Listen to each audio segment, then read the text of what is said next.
Welcome to మహా competitive official YouTube channel. ఈ YouTube ఛానల్లో మనం ఈరోజు క్లాస్ లోపల ఏం చూద్దామంటే టాప్ 10 ఇంపార్టెంట్ క్వశ్చన్స్ చూద్దాం. సో దాంట్లో భాగంగా ఫస్ట్ క్వశ్చన్ ఏంటిది అని అంటే, ఒక క్రికెటర్ స్పిన్ బౌలింగ్ వేస్తున్నప్పుడు ఏమన్నాడు? స్పిన్ బౌలింగ్ వేస్తున్నప్పుడు అతనిలో ఉపయోగించే కీలు ఏంది అని అన్నాడు. స్పిన్ బౌలింగ్ వేస్తున్నప్పుడు అతనిలో ఉపయోగించే కీలు ఏది? ఆప్షన్ ఏ ఏమన్నాడంటే బంతి గిన్నె కీలు, మడత బందు కీలు. ఆప్షన్ బి వచ్చేసరికి బంతి గిన్నె కీలు, మడత బందు కీలు, జారెడు కీలు. ఆప్షన్ సి వచ్చేసరికి బంతి గిన్నె కీలు, బొంగరపు కీలు అని అన్నాడండి. సో డి ఏమన్నాడు? పైవన్నీ అన్నాడు. సో ఫస్ట్ మనకి ఈ క్వశ్చన్కి ఆన్సర్ తెలవాలి అంటే, కీళ్ళు 4 రకాలు ఉంటాయి. How many types are joints అంటే కీళ్ళు 4 రకాలు ఉంటాయి. అందులో ఏంటిది అంటే సో బామ జాబో అని గుర్తుపెట్టుకోవాలండి. బామ జాబో ఏంటిది అంటే సో బా అంటే బంతి గిన్నె కీలు, బంతి గిన్నె కీలు. దీన్ని బాల్ సాకెట్ జాయింట్ అంటారు. సో రెండోది మడత బందు కీలు, మడత బందు కీలు. దీన్ని హింజ్ జాయింట్ అనే పేరుతో పిలుస్తారు. సో థర్డ్ వన్ జారెడు కీలు, జారెడు కీలు. సో దీన్ని గ్లిట్టింగ్ జాయింట్ అనే పేరుతో పిలుస్తారు. సో లాస్ట్ వన్ ఏంటిదంటే బొంగరపు కీలు. దీన్ని పివోట్ జాయింట్ అనే పేరుతో పిలుస్తారు. రైట్. సో బామ జాబు అంటే బంతి గిన్నె కీలు, మడత బందు కీలు, జారెడు కీలు, బొంగరపు కీలు. Hinge joint, gliding joint, ball socket joint, pivot joint. So ఎక్కడెక్కడ ఉంటుంది? ఫస్ట్ మనం చూస్తే బంతి గిన్నె కీలు భుజములో ఉంటుంది.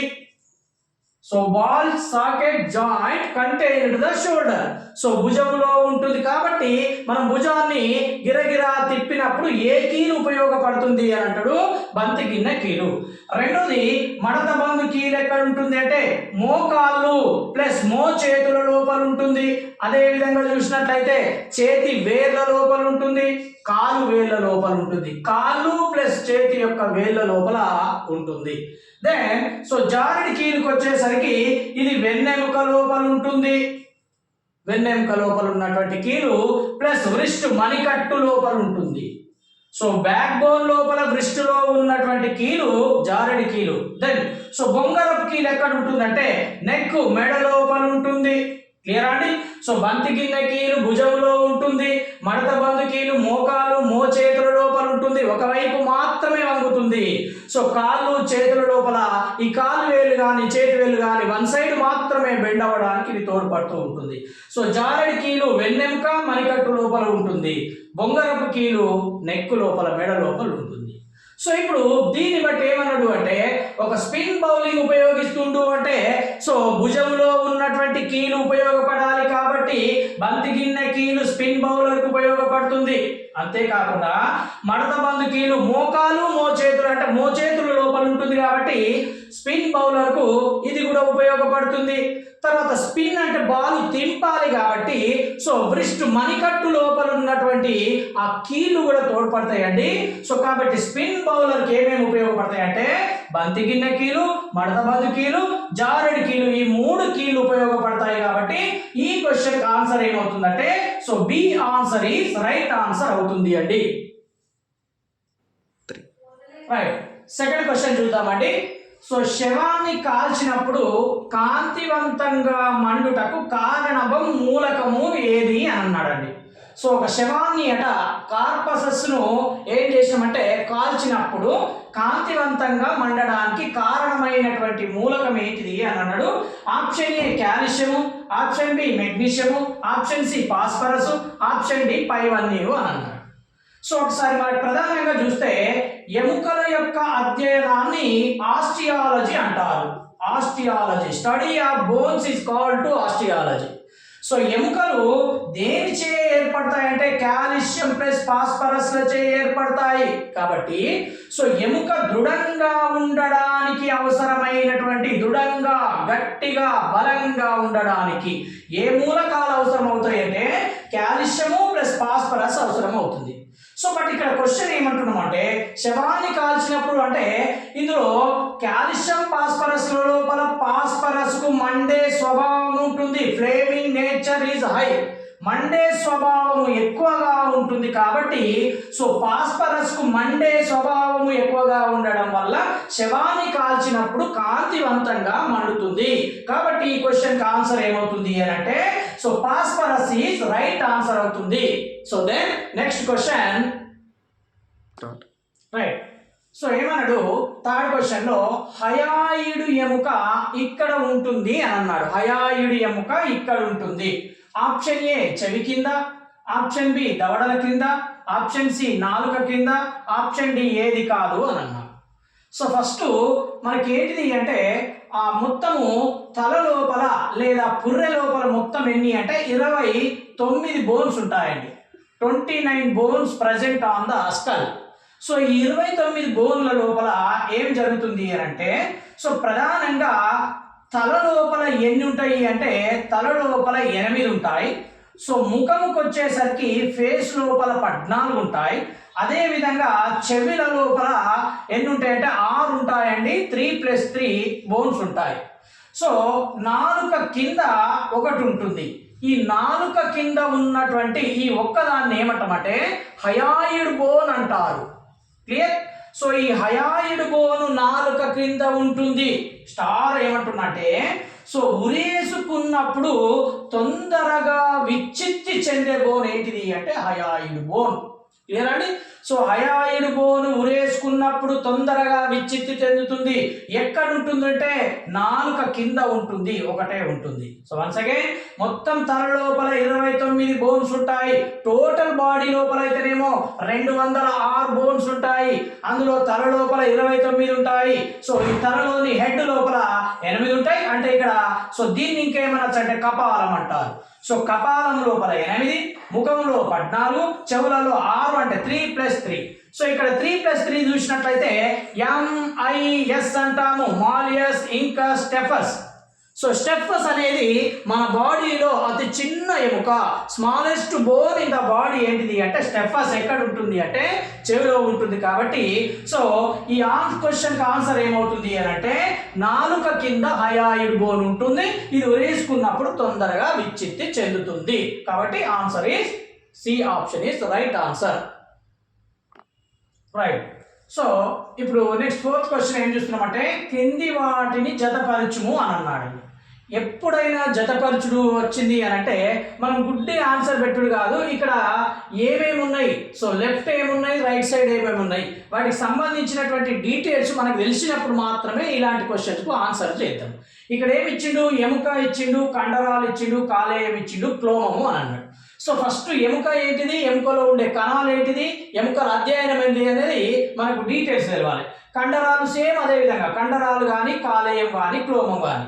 ఇక్కడ చూస్తే లాంగరాన్స్ కణాలు, హెపటోసైట్ కణాలు, మయోగ్లోబిన్ అన్నాడు, ఆస్టియోసైట్స్ అన్నాడు.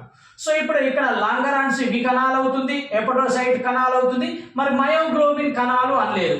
సో మయోగ్లోబిన్ అంటే ఏంటిది అనేది మనకి ఇక్కడ తెలవాలి. ఒకసారి చూస్తే ఎముకల యొక్క అధ్యయనాన్ని ఆస్టియాలజీ అని అంటారు.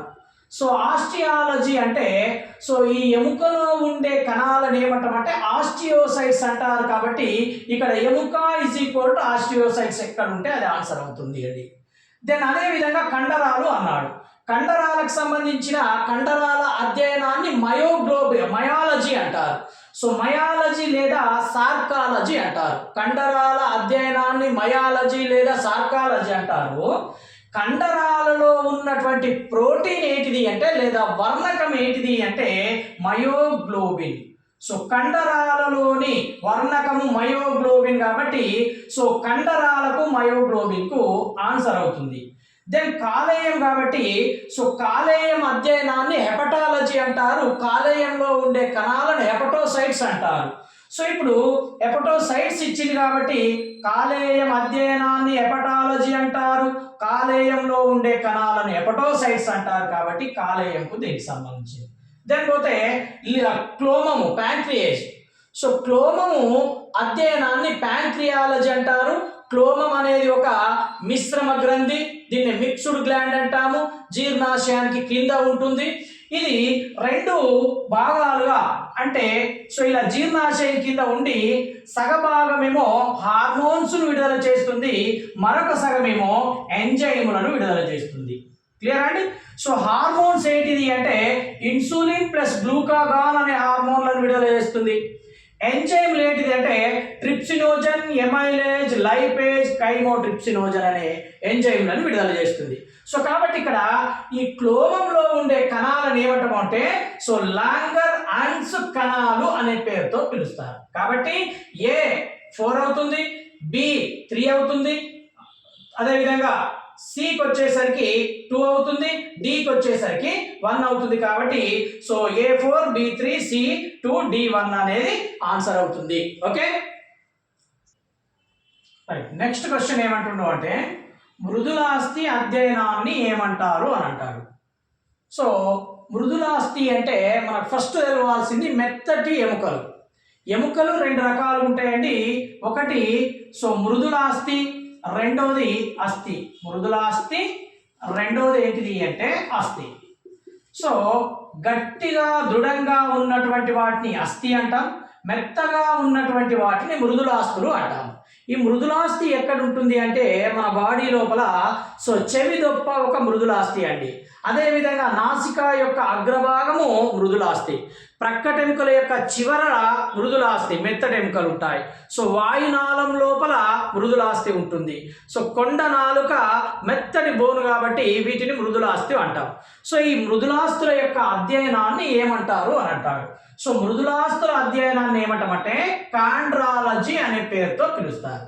సో దీంట్లో కాండ్రిన్ అనే ప్రోటీన్ ఉంటుంది కాబట్టి సో మృదులాస్థుల యొక్క అధ్యయనాన్ని కాండ్రాలజీ అంటారు. ఆన్సర్ ఏమవుతుంది అంటే కాండ్రాలజీ. దెన్ సో ఆస్టియాలజీ చూసినప్పుడు so study of bones is called to osteology.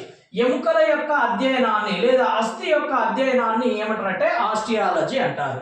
So next B ఏంటిది అంటే సార్కాలజీ. అంటే కండరాల అధ్యయనాన్ని సార్కాలజీ లేదా మయాలజీ అంటారు. మయాలజీ అన్న సార్కాలజీ అన్న కండరాల అధ్యయనం. సో దెన్ డి ఆప్షన్ లోపల ఏమున్నాడు క్రేనియాలజీ అన్నాడు. సో స్కల్ పుర్రె, సో కపాలం యొక్క అధ్యయనాన్ని ఏమంటామంటే క్రేనియాలజీ అనే పేరుతో పిలుస్తారు. సో కపాలం అధ్యయనాన్ని క్రేనియాలజీ, మృదులాస్థుల అధ్యయనాన్ని కాండ్రాలజీ, కండరాల అధ్యయనాన్ని సార్కాలజీ, అదేవిధంగా ఎముకల అధ్యయనాన్ని ఆస్టియాలజీ అంటారు. కాబట్టి ఈ క్వశ్చన్కి ఆన్సర్ ఏమవుతుంది మృదులాస్థుల అధ్యయనం అంటే కాండ్రాలజీ ఈజ్ రైట్ ఆన్సర్ అవుతుంది. రైట్, ఇప్పుడు 6th క్వశ్చన్ చూస్తే ఏమన్నాడు క్రింది ఎముకలను జతపరచుము అని అన్నాడు. సో ఎముకలను అంటే జతపరచాలి. తలలోపల ఎన్ని ఎముకలు ఉంటాయి, భుజవలయంలో ఎన్ని ఉంటాయి, చేతులలో ఎన్ని ఉంటాయి, వెన్నెముక లోపల ఎన్ని ఉంటాయి అని అన్నాడు. సో ఇప్పుడు చూస్తే మొత్తం మనకు బోన్స్ ఏంటండి 206 బోన్స్ ఉంటాయి. అదే చిన్న పిల్లల్లోకి వచ్చేసరికి 300 బోన్స్ ఉంటాయి. సో ఈ 300 బోన్స్ ఏమవుతున్నాయి అంటే పెరుగుతున్న కొద్దీ కొన్ని ఎముకలు జాయింట్ అయిపోతాయి కాబట్టి 206కి వచ్చేస్తాయి. కాబట్టి సో పెద్దవారి లోపల 206 బోన్స్ ఉంటాయి, చిన్న పిల్లల లోపల 300 ఎముకలు ఉంటాయి. సో దెన్ ఇక్కడ మొత్తం ఆ 206 లోపల మనకి ఎక్కడెక్కడ ఏమి ఉంటాయి అని అంటే సో ఇక్కడ తల అన్నాడని. సో తలకు వచ్చేసరికి తల లోపల 29 బోన్స్ ఉంటాయి. ఈ 29 బోన్స్ లోపల ఏంటేంటిది అని అంటే సో కపాలము లోపలనేమో 8 బోన్స్ ఉంటాయి. కపాలం లోపల 8. అదేవిధంగా సో ముఖము లోపల చూసినట్లయితే ఫేస్ లోపల 14 బోన్స్ ఉంటాయి. అదేవిధంగా సో చెవుల లోపల చూసినట్లయితే 6 3 + 3 ఈ చెవిలో ఒక 3 ఈ చెవిలో ఒక 3 ఉంటాయి. దెన్ నాలుక కింద ఒకటి ఉంటుంది. సో టోటల్ ఇప్పుడు 6 ఒకటి చూస్తే 7 7 14 21. సో 8 9 మొత్తం తల లోపల 29 బోన్స్ ఉన్నాయండి. సో 29 బోన్స్ లోపల 28 బోన్స్ కదిలే ఎముకలు, ఒకటి మాత్రమే కదలని ఎముక. So 29 bones not movable bones, 1 bone is movable bone. So ఏంటిది ఆ ఒకటి ఏంటిది అంటే జా. సో కింది జవడ, ఈ కింది దవడ కదలదు కాబట్టి సో 28 ఏమో కదలని, 21 ఏమో కదిలే ఎముక తల లోపల ఉంటుంది. దెన్ ఇక్కడ మరొక క్వశ్చన్ చూస్తే సో కపాలం యొక్క అధ్యయనాన్ని క్రేనియాలజీ అంటారు. దెన్ ముఖం యొక్క అధ్యయనాన్ని కాలాలజీ అంటారు. Study of beauty is called calology. చెవుల అధ్యయనాన్ని ఒట్టాలజీ అని అంటారు. దెన్ నాలుక అధ్యయనాన్ని లారింగాలజీ అంటారు. చూడండి, కపాలం అధ్యయనాన్ని క్రేనియాలజీ, ముఖం అధ్యయనాన్ని కాలాలజీ, సో చెవుల అధ్యయనాన్ని ఒట్టాలజీ, నాలుక అధ్యయనాన్ని లారింగాలజీ అంటారు. అంటే సో తల లోపల ఇప్పుడు 29 ఎముకలు ఉన్నాయి. దెన్ చూసినట్టయితే నెక్స్ట్ భుజ వలయం లోపల ఎన్ని ఎముకలు ఉంటాయి అంటే భుజ వలయం లోపల 4 ఉంటాయండి. వా అని రాస్తున్న 4 ఉంటాయి. ఈ 4 లోపల 2 ఏమో కాలర్ బోన్స్, 2 ఏమో షోల్డర్ బోన్స్. అంటే సో ఇక్కడ ఉంటే 2 ఏమో కాలర్ బోన్స్, 2 షోల్డర్ బోన్స్ అని మొత్తం భుజ వలయం లోపల ఒక 4 ఎముకలు ఉంటాయి. సో దాన్ని అదే విధంగా చూసినట్టయితే చేతులలోకి వచ్చేసరికి చేతుల లోపల 30 + 30 60 ఎముకలు ఉంటాయి. సో చేతుల లోపల 30 + 30 60 ఉంటాయి. అంటే సో ఇక్కడ నుంచి ఇక్కడికి హ్యూమరస్, ఇందులో 2 ఉంటాయండి. రేడియస్ ఆల్నా ఉంటుంది, ప్లస్ అదే విధంగా బ్రిస్ట్ మణికట్టు లోపల ఒక 8 ఉంటాయి, అరిచేతి లోపల ఒక 5 ఉంటాయి. సో ఫింగర్స్ లోపల ఈచ్ ఫింగర్ లోపల 3 ఉంటాయి, ప్లస్ థంబ్ ఫింగర్ లో 2 ఉంటుంది. సో నెక్స్ట్ క్లాస్ లో మనం థియరీ క్లాస్ లో దీని గురించి నేను పూర్తి ఎక్స్ప్లెనేషన్ ఇస్తా. సో చేతుల లోపల 60 ఉంటాయి కాబట్టి 30 + 30. Then at the same time కాళ్ళ లోపల కూడా 60 ఉంటాయి, 30 + 30 కాళ్ళ లోపల. సో అదే విధంగా వెన్నెముకకు వచ్చేసరికి బ్యాక్ బోన్ లోపల వెన్నెముక లోపల 26 ఉంటాయి. సో అదే చిన్న పిల్లల లోపల అయితేనేమో 3 33 ఉంటే పెద్దవారిలో 26 ఉంటాయి. సో ప్రక్కటెముకలకు వచ్చేసరికి 12 ఉంటాయండి, 24. అంటే ఇటొక 12 రిబ్స్, ఇటొక 12, 24 ప్రక్కటెముకలు ఉంటాయి. సో అంతేకాకుండా ఇక రొమ్మెముక ఉంటుంది, స్టెర్నం. ఈ ప్రక్కటెముకలను కలుపుతూ ఉన్నటువంటి రొమ్మెముక ఏంటిది అంటే 1 ఉంటుంది. సో దెన్ నడుము ప్రాంతం లోపల కటీ వలయం లోపల ఒక జత, దాన్ని పెల్విక్ గిర్డిల్ అంటారు. ఈ కటీ వలయంలో ఉన్నటువంటి ఎముక ఎంత అంటే సో 2 ఉంటాయి కాబట్టి ఒక జత. సో ఇవి టోటల్ చేస్తే మనకి ఇప్పుడు ఎంత వస్తుందంటే 206 బోన్స్ వస్తుంది. సో దెన్ అంతేకాకుండా ఇక్కడ మన క్వశ్చన్ లోపల ఏమున్నాడు, తల లోపల ఉండే ఎముకలు ఎన్ని అంటే 29, భుజ వలయంలో ఉండేటి 4, చేతుల లోపల ఉండేటి 60, 30 + 30, వెన్నెముక లోపల ఉండేటి 26. సో ఈ విధంగా చూసుకొని ఆప్షన్స్ పెట్టాలి. క్లియర్? సో కాబట్టి అట్లా చూసుకోవాలి. Okay right. So next question ఏమంటుండు, గౌటు వ్యాధి క్రింది వానిలో దీనికి సంబంధించింది అని అంటాడు. గౌటు వ్యాధి క్రింది వానిలో దీనికి సంబంధించింది. సో ఆప్షన్ ఏ కండరాలు అని అన్నాడు, ఆప్షన్ బి రక్త కణాలు, ఆప్షన్ సి ఎముక, ఆప్షన్ డి చర్మం. సో చూడండి, ప్రధానంగా ఈ గౌటు వ్యాధి అనేది దేనికి వస్తుంది అంటే ఎముకలకు వచ్చే వ్యాధి. ఎముకలకు వచ్చే వ్యాధులలో ప్రధానంగా ఏమేమి ఉంటాయి అంటే ఆర్థరైటిస్, స్పాండిలైటిస్, అదేవిధంగా గౌటు వ్యాధి, రుమటాయిడ్, ఆస్టియోమలేసియా, ఆస్టియోఫోరోసిస్, ఆస్టియోసార్కోమా అనే డిసీజులు ఉంటాయి. కాబట్టి సో ఎముకకు సంబంధించినటువంటి వ్యాధి ఏంటిది అంటే గౌటు వ్యాధి. ఈ గౌటు వ్యాధి లోపల మనకి ఏం సిమ్టమ్స్ ఉంటాయి అని అంటే సో ప్రధానంగా రక్తం లోపల ఏం జరుగుతుంది అంటే యూరిక్ ఆమ్ల స్ఫటికాలు పేర్కొని పోతాయి. యూరిక్ ఆమ్ల స్ఫటికాలు పేర్కొని పోవడం ద్వారా ఏం జరుగుతుంది అని అంటే ఆ జాయింట్ల దగ్గర అంటే విపరీతమైనటువంటి కీళ్ళ నొప్పి అనేది ఏర్పడుతూ ఉంటుంది. సో ఈ కీళ్ళ నొప్పితో పాటు ఇంకా టాకీకార్డియా ఏర్పడుతుంది. సో టాకీకార్డియా అంటే ఏంటిది అంటే సో గుండె ఎక్కువగా కొట్టుకుంటే టాకీకార్డియా అంటారు. జనరల్గా అయితే సో నిమిషానికి 72 సార్లు గుండె కొట్టుకుంటుంది. సో అంతేకాకుండా ఇప్పుడు 90 సార్లు కనుక కొట్టుకున్నది అనుకోండి, సో గుండె వేగంగా కొట్టుకుంటే టాకీకార్డియా అంటారు. నెమ్మదిగా స్లో కనుక కొట్టుకుంటే దాన్ని బ్రాడీకార్డియా అంటారు. సో కార్డియాలజీ అంటే ఏం లేదండి, study of heart cardiology. So Brady means slow. So నెమ్మదిగా కొట్టుకోవడం ద్వారా అంటే 50 నుంచి 60కి వచ్చేసింది. నిమిషానికి 50 నుంచి 60 సార్లు కొట్టుకుంటే బ్రాడీకార్డియా, అదేవిధంగా 72 సార్ల కంటే ఎక్కువగా కొట్టుకున్నట్లయితే టాకీకార్డియా. సో ఎప్పుడైతే రక్తం లోపల యూరిక్ ఆమ్ల స్ఫటికాలు పేర్కొని ఆ మొత్తము ఆ జాయింట్ల లోపల స్టోరేజ్ అవుతుందో అప్పుడు విపరీతమైన కాళ్ళ నొప్పి వస్తుంది. సో అంతేకాకుండా టాకీకార్డియా ప్లస్ జ్వరం ఏర్పడుతుంది దీని లోపల. దీని నివారణ కోసం ఏం చేస్తామంటే కాల్చిసిన్ అనే రసాయనాన్ని వాడడం ద్వారా మనం ఈ డిసీజ్ నుంచి రక్షించుకోవచ్చు. ఈ కాల్చిసిన్ ఎక్కడి నుంచి తీసుకుంటాం సార్ అంటే, సో కాల్చిసిన్ అనే ఆ మొక్క యొక్క కందం నుంచి తీసుకుంటాము, కాలంనే అనే మొక్క నుంచి తీసుకుంటాము. సో దాని నివారణ కోసము కాల్చిసిన్ అనే మందులు వాడాలి. Okay, right. Then next question. Okay, right. So next question చూస్తే, శరీరంలో పొడవైన కండరం ఏది అన్నాడు. ఓకేనా. So longest muscle in human body, పొడవైనటువంటి కండరం ఏంది అన్నాడు. Option A masseter, option B sartorius, option C stapedius, D gluteus maximus అని అన్నాడు. సో ఏమంటున్నా చూడండి, మనకు కండరాలు మన బాడీలో ఎన్ని ఉంటాయంటే 6, 3, 9 639 కండరాలు ఉంటాయి. కండరాల అధ్యయనాన్ని మయాలజీ అని అంటారు. మయాలజీ లేదా సార్కాలజీ అని అంటారు. సో ఫస్ట్ ఏమంటున్నా, మన శరీరంలో పొడవైనటువంటి కండరం ఏంటిది అంటే, సో పొడవైన లాంగెస్ట్ మజిల్ ఏంటిది అంటే సార్టోరియస్. ఏంటండి? సార్టోరియస్. ఈ సార్టోరియస్ ఎక్కడ ఉంటుంది అంటే ఫీమర్కు అంటిపెట్టుకొని ఉంటుంది. సో ఫీమర్ ఎక్కడ ఉంటుంది అంటే, పొడవైన బోన్ ఎక్కడ ఉంటుంది అంటే, సో తొడ లోపల ఉంటుంది. కాబట్టి ఆ బోన్స్ కు అంటిపెట్టుకున్నటువంటి మజిల్ ఏంటిది అంటే సార్టోరియస్. కాబట్టి సో మన బాడీలో పొడవైనటువంటి మజిల్ ఏంటిది అంటే సార్టోరియస్. సో దెన్ నెక్స్ట్ ఏమంటున్నా, మన బాడీ లోపల అదే విధంగా సో బలమైన కండరం ఏంటిది అంటే సో మాసెటర్. సో మాసెటర్ ఎక్కడ ఉంటుంది అంటే సో మాండిబ్యులేకు అంటిపెట్టుకొని ఉంటుంది.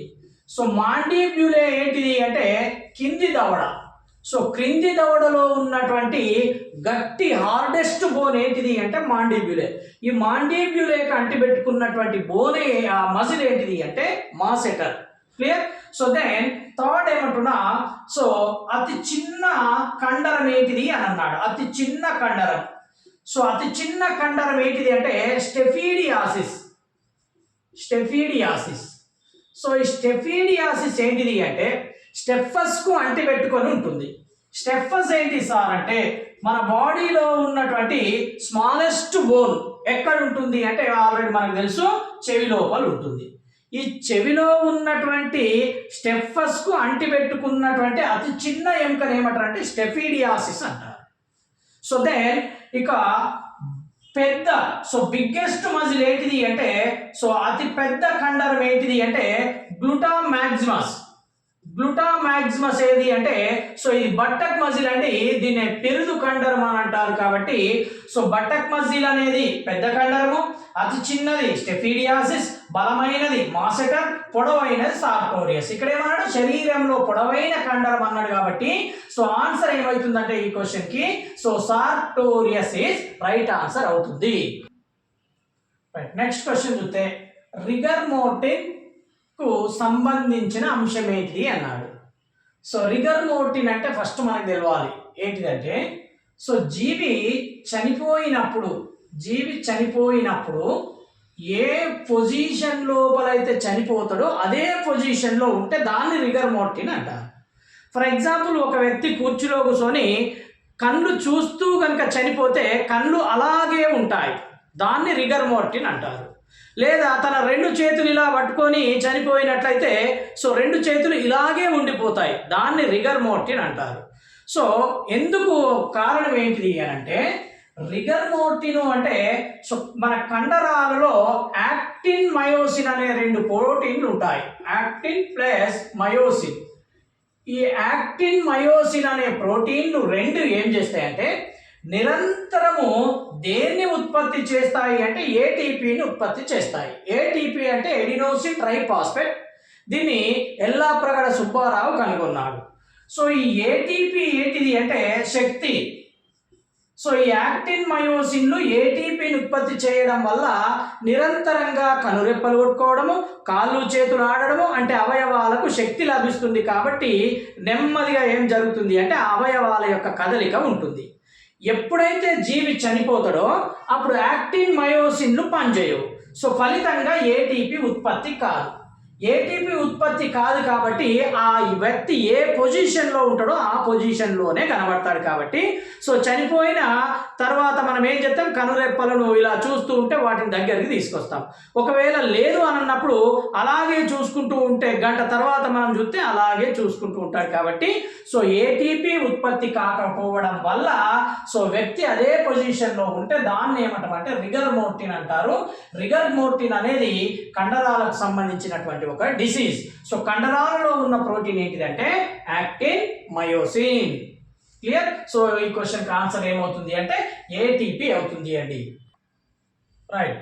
సో నెక్స్ట్ క్వశ్చన్ చూస్తే పేగు మూత్రాశయంలోని కండరాలు ఏవి అని అన్నాడు. సో ఫస్ట్ మనకు కండరాలు 3 రకాలు ఉంటాయండి. సో 3 రకాలు ఏంటి అంటే ఒకటి రేఖిత కండరాలు, రెండోది అరేఖిత కండరాలు, మూడోది ఏంటిది అంటే హృదయ కండరాలు అని 3 రకాలుగా ఉంటాయి. ఓకేనా? సో ఏంటంటే రేఖిత కండరాలు, అరేఖిత కండరాలు, హృదయ కండరాలు. రేఖిత కండరాలు అంటే కంట్రోల్ ఇన్ అవర్, సో మన ఆధీనంలో ఉన్నటువంటి కండరాలను రేఖిత కండరాలు అంటారు. ఎక్కడ ఉంటాయి అనేది ఇంపార్టెంట్. మనకు కాళ్ళు చేతుల లోపల ఉంటాయి. సో ఏదైతే మన ఆధీనంలో ఉంటాయో వాటిని రేఖిత కండరాలు అంటారు. అంటే కాళ్ళు చేతులు ఉంటాయి కాబట్టి సో అనేక రకాల పనులు చేయగలుగుతున్నాం, నడవగలుగుతున్నాం. దెన్ అరేఖిత కండరాలు అంటే మన ఆధీనంలో లేనటువంటి కండరాలను అరేఖిత కండరాలు అంటారు. సో ఎక్కడుంటాయి ఇవి అంటే సో జీర్ణాశయం లోపల కానీ, ప్రేగుల లోపల కానీ, మూత్రాశయం లోపల కానీ, ప్లస్ ఎక్కడెక్కడైతే మన ఆధీనం లోపల ఉండవో ఆ అవయవాలన్నింటి లోపల ఉండే కండరాలు అరేఖిత కండరాలు అంటారు. సో ఇక్కడ రేఖిత కండరాలేమో చారలను కలిగి ఉంటాయి. అంటే సో ఫర్ ఎగ్జాంపుల్ ఇది ఒక కండరం అంటే దీని లోపల లైన్స్ ఉంటాయి, చారలు ఉంటాయి. సో చారలు ఉంటాయి కాబట్టి వీటిని రేఖిత కండరాలు అంటారు. వీటిని అరేఖిత కండరాల లోపల ఎలాంటి చారలు అనేవి ఉండవు. సో దెన్ హృదయ కండరాలు అంటే సో హృదయం లోపల ఉంటాయి. ఈ హృదయం లోపల ఉన్నటువంటి కండరాలు హృదయం సంకోచ సడలికలకు తోడ్పడుతూ ఉంటాయి. కాబట్టి ఇక్కడ మనకేమిచ్చిండు, పేగు మూత్రాశయంలో ఉన్న కండరాలు మన ఆధీనంలో లేనటువంటి కండరాలు కాబట్టి ఇలా మన ఆధీనంలో లేనటువంటి కండరాలను ఏమంటున్నామంటే అరేఖిత కండరాలు అంటారు. కాబట్టి ఈ క్వశ్చన్కి ఆన్సర్ ఏమవుతుంది అని అంటే so B answer is right answer అవుతుంది.